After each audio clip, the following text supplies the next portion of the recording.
بسم اللہ الرحمن الرحیم۔ معزز خاتم حضرات، السلام علیکم ورحمۃ اللہ وبرکاتہ۔ یہ بات مسلمہ ہے کہ اللہ تعالیٰ کو کائنات میں سب سے زیادہ محبت امام الانبیاء محمد رسول اللہ صلی اللہ علیہ وآلہ وسلم کی ذات بابرکات کے ساتھ۔ اور یہ کیسے ہو سکتا ہے کہ کائنات کے امام صلی اللہ علیہ وآلہ وسلم کے گھر والوں کی عزت پر انگلیاں اٹھیں اور رب کائنات اس چیز کو ہلکا لیں؟ یہی ہمارے آج کے سبق کا موضوع ہے کہ ام المومنین صدیقہ بنت صدیق طیبہ طاہرہ امت مسلمہ ہی نہیں بلکہ ساری انسانی تاریخ کی سب سے بڑی محدثہ، مفسرہ، فقیہہ اور عالمہ، کائنات کے امام صلی اللہ علیہ وآلہ وسلم کی سب سے محبوب بیوی سیدہ عائشہ رضی اللہ تعالیٰ عنہا پر جو بہتان لگا، اس کی اللہ کے ہاں کیا حیثیت ہے، یہی ہمارے آج کے سبق کا موضوع ہے۔ معمول کے مطابق سب سے پہلے آیت مبارکہ کی تلاوت کرتے ہیں۔ اعوذ باللہ السمیع العلیم من الشیطان الرجیم۔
معزز خواتین و حضرات، رب کائنات کی پاکیزہ کتاب قرآن مجید 18واں پارہ سورہ مبارکہ کا نام النور، آیت مبارکہ ہے 15۔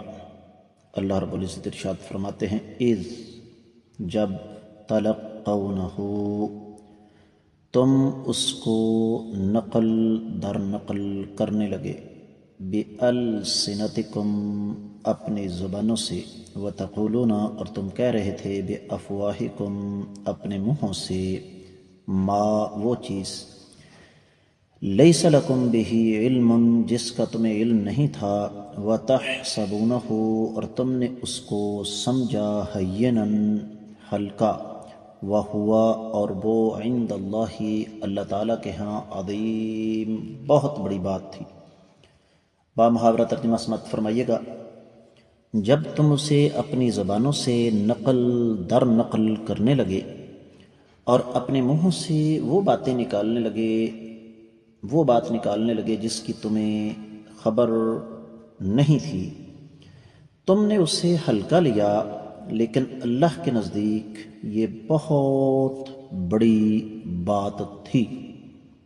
امام ابن کثیر رحمۃ اللہ علیہ اس آیت مبارکہ کی تفسیر بیان کرتے ہوئے ارشاد فرماتے ہیں کہ اس میں تلقونہ بِأَلْسِنَتِكُمْ کا معنی یہ ہے کہ تم لوگوں نے وہ بات سنی اور آگے نقل کرنا شروع کر دی۔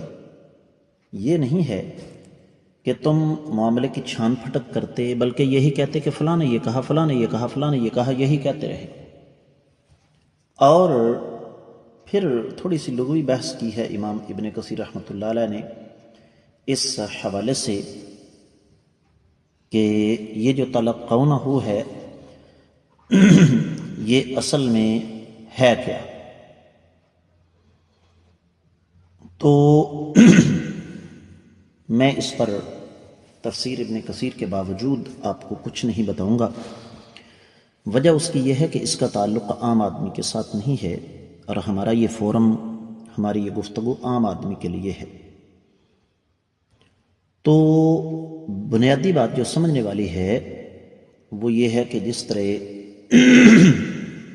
صحیح بخاری میں 4752ویں حدیث ہے، سیدہ عائشہ رضی اللہ تعالی عنہ اس کو تلقونہ کی بجائے تلقونہ پڑھتی تھیں، یعنی تم اس جھوٹ کی اشاعت کر رہے تھے۔ تو بنیادی بات یہاں پر دوسری ہے، اور وہ یہ کہ اللہ تعالیٰ یہاں سمجھانا چاہتے ہیں کہ یہ معاملہ اتنا آسان نہیں تھا۔ کسی عام مسلمان عورت کے بارے میں تہمت لگائی جائے تو یہ جرم عظیم ہے، اور یہاں تو معاملہ کائنات کے امام صلی اللہ علیہ وآلہ وسلم کے گھر کا تھا، آپ کی زوجہ محترمہ کا تھا، اور یہ اللہ تعالیٰ کی سنت ہے۔ یہاں پر ابن کثیر رحمۃ اللہ علیہ نے ایک بڑی پیاری بات کی، اور مجھے اس بات کی خوشی ہے کہ میں نے یہ بات اس سے پہلے کئی دفعہ مختلف مجالس میں بیان کی ہے کہ یہ کسی شکل میں بھی ممکن نہیں کہ اللہ رب العزت اپنے کسی بھی نبی کے گھر کے لیے کسی بد کردار عورت کا انتخاب کرے۔ یہ نقطہ ذہن میں رکھیے گا۔ انبیاء کی بیویاں مشرکہ گزری ہیں، لیکن یہ ناممکن ہے کہ کسی بھی نبی کی بیوی کے کردار پر کسی قسم کا کوئی دبا ہو، یہ ممکن ہی نہیں۔ تو بین السطور بقول امام ابن کثیر رحمۃ اللہ علیہ، اللہ تعالیٰ یہاں سمجھانا یہ چاہتے ہیں کہ اس معاملے کو اتنا ہلکا نہ سمجھو۔ پھر صحیح بخاری میں 6477ویں حدیث ہے، ابن کثیر رحمۃ اللہ علیہ لے کر آئے کہ انسان بسا اوقات اللہ تعالیٰ کی ناراضگی کا کوئی کلمہ اپنی زبان سے ادا کرتا ہے جس کی اس آدمی کے نزدیک کوئی قدر و قیمت نہیں ہوتی، لیکن وہ جہنم کے بالکل نزدیک جا پہنچتا ہے، جہنم کے بالکل قریب جا پہنچتا ہے، اور اس بات سے کوئی بھی باشعور مسلمان انکار نہیں کر سکتا کہ ام المومنین سیدہ عائشہ رضی اللہ تعالی عنہ کے بارے میں جو گفتگو، جو بات چیت پھیل گئی وہ اسی قبیل سے تھی۔ تفسیر ابن کثیر میں جو کچھ بیان ہوا وہ اتنا ہی ہے، دیگر کتب تفسیر کا جائزہ لیا جائے تو اہل علم نے اس آیت مبارکہ کو 3 ٹکڑوں میں تقسیم کیا ہے۔ استلقونہ بألسنتکم، اس کا تعلق پچھلی آیت مبارکہ کے ساتھ ہے۔ اہل علم کی ایک بہت بڑی جماعت، جن میں امام ابن جریر، امام واحدی، امام ابن جزی، مادی قریب میں امام سعدی اور پھر ابن الجوزی وغیرہ شامل ہیں، ان کا یہ کہنا ہے کہ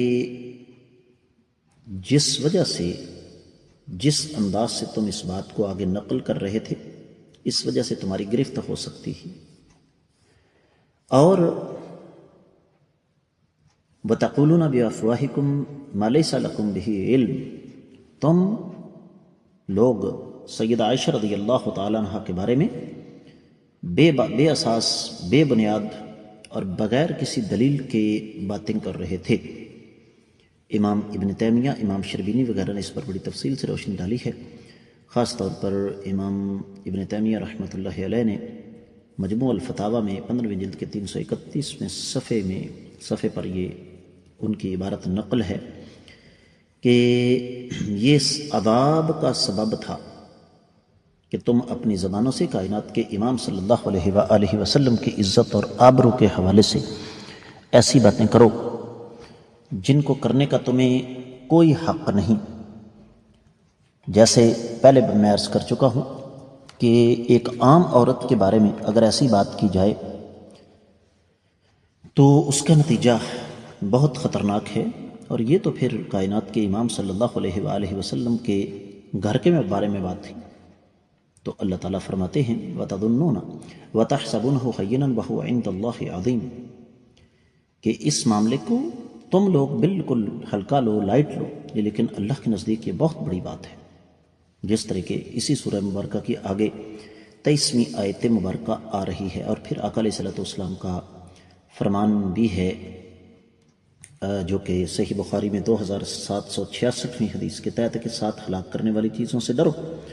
اور ان میں ایک یہ ہے قذف المحصنات الغافلات المؤمنات کہ با کردار بے خبر ایمان والی خواتین پر بہتان لگانا، تہمت لگانا، یہ بھی 7 ہلاک کرنے والی چیزوں میں سے ایک ہے. بات کو اختتام کی طرف لے جاتے ہیں اور یہاں پر میں ایک اور چیز آپ کی خدمت میں رکھنا چاہوں گا، اور وہ یہ کہ ایک بات تو ثابت ہو گئی کہ اللہ کے نزدیک کائنات کے امام صلی اللہ علیہ وآلہ وسلم کی عزت پر کوئی بات کرے تو یہ چھوٹا موٹا مسئلہ نہیں. لیکن یہاں پر ایک لمحہ فکریہ ہے ان بد نصیبوں کے لیے جو اس چیز کو بنیاد بنا کر آقا علیہ السلام کی عزت اور آبرو کے ساتھ کھلواڑ کرنے کی ناپاک کوشش کرتے ہیں. اہل علم یہ فرماتے ہیں کہ رب کائنات نے یہاں 3 چیزوں پر ڈانٹا ہے. ایک تو یہ کہ امہات المومنین کے بارے میں اپنی زبانوں کو حرکت دینا، دوسری چیز حرکت اس انداز سے دینا کہ بات مسلسل آگے نقل ہو، اور تیسری چیز یہ ہے کہ اس معاملے کو ہلکا لینا، کائنات کے امام صلی اللہ علیہ وسلم کی ازواج مطہرات پر بات کو ہلکا لینا. یہ ایک تنبیہ ہے ان بدبختوں کے لیے جو آج اس قسم کی گندی زبان استعمال کرتے ہیں کہ جی صحابی ہونا تو کوئی بڑی بات نہیں ہے، صحابہ کرام پر بات کیوں نہیں ہو سکتی، کیا بدی اور کیا بدی کا شوربہ. ان مسکینوں کی اوقات کیا ہے، ان کی حیثیت کیا ہے صحابہ کرام کے سامنے. تو اس میں میرے اور آپ کے لیے بہت بڑا درس اور بہت بڑا سبق ہے، اور وہ یہ کہ ہم اس بات کو ذرا سمجھیں کہ معاملہ اصل میں ہے کیا. کائنات کے امام صلی اللہ علیہ وآلہ وسلم کی ازواج مطہرات پر کوئی بات کرنا، دراصل بڑا سخت سا لفظ میں یہاں استعمال کروں گا، اس بات کی علامت ہے کہ بات کرنے والا مشکوک النسب ہے. لفظ بڑا سخت ہے لیکن اس کی گہرائی میں جائیے گا، کیونکہ قرآن نے آقا علیہ السلام کی ازواج مطہرات کو ہماری مائیں قرار دیا، اور جو بد نصیب اٹھ کر اپنی ماں کے کردار پر انگلی اٹھائے بلا شبہ وہ مشکوک النسب ہے. اس کو اپنے نسب نامے پر غور و فکر کرنا چاہیے، کیونکہ جو حلالی ہوتا ہے وہ اپنی ماں پر کبھی انگلی نہیں اٹھا سکتا. اس نقطے پر غور کرنے کی ضرورت ہے. اس کے ساتھ ہی آج کا سبق مکمل کروں گا. السلام علیکم ورحمۃ اللہ وبرکاتہ.